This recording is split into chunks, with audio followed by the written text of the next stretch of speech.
লাথি মারার গুণ তো মদিনার গুণ না, গালি দেওয়ার গুণ তো মদিনার নবীর গুণ না, গালি না দেওয়া মদিনার গুণ।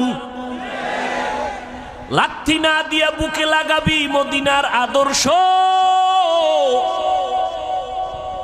এই জমিনে জান্নাতের টিকিট পেয়েছেন 10 জন সাহাবা। আবু বকর